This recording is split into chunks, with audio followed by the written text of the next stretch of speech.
जय महाराष्ट्र मित्रांनो. आलो ना मग आपण आपल्या कामावरती. लोक मला नेहमी म्हणतात की आता तू जॉबला लागला, आता तुला कामाची काय गरज आहे. मित्रांनो, आपल्याला जर 500 रुपयाची आज गरज पडली तर कोणीच आपल्याला आज 500 रुपये देणार नाही. म्हणून कष्टाने पैसे कमवा, ते पण प्रामाणिकपणे. चोऱ्या माऱ्या करायला आपला जन्म झालेला नाही रे. आपल्याला जेही मिळवायचं ते आपल्या कष्टाच्या दमवर मिळवायचं मित्रांनो. त्यानंतर आपण केली मस्त आपल्या गोटफार्मवर झाडझूड. त्यानंतर केला आपला वर्कआउट सेशन स्टार्ट. मारले मस्त पुशअप्स. त्यानंतर मस्त सपाटे. हा फुल बॉडी एक्सरसाइज आहे मित्र. त्यानंतर मस्त मारले पुलअप्स. आपला स्पेशल वर्कआउट केला स्टार्ट. केले मस्त बॉडी स्ट्रेचिंग. त्यानंतर पुन्हा मारले पुलअप्स. हो. त्यानंतर केला बायसेप वर्कआउट स्टार्ट.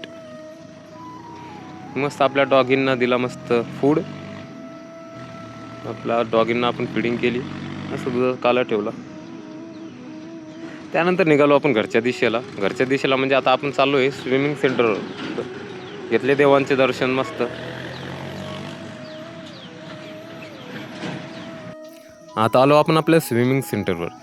केला मग आपला वर्कआउट स्टार्ट. मारले पुशअप्स आणि त्यानंतर डायरेक्ट स्विमिंग. डायरेक्ट वॉटरमध्ये. आपली बातच अलग आहे मित्र. त्यानंतर केला मस्त स्पेशल आपला डाईव्ह.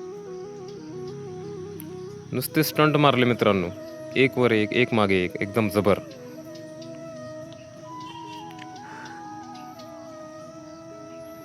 नक्कीच असा तुम्हाला जर शिक्षक दिसला असणार किंवा असा टीचर बघितला असणार तर त्याला टॅग करा मित्रांनो. कसा आहे तुमचा वाक सर? जबर ना. त्यानंतर आलो आपण मग गोट फार्मला. केले आपले काम स्टार्ट. एवढ्या पूर्ण बच्चांना, एवढ्या पिल्लांना आपल्याला बकरींचं दूध पाजायचं आहे. आपली एक बकरी जणलेली होती आज. तिने 3 पिल्लं दिलेली आहेत, एकदम भारी भारी. त्यानंतर काढले आपण मस्त बकरीचे दूध आपल्या डॉगींसाठी. तर चला मित्रांनो, कसा वाटला आजचा ब्लॉग नक्कीच कमेंटमध्ये कळवा. तर चला आपण भेटूया आपल्या नेक्स्ट ब्लॉगमध्ये.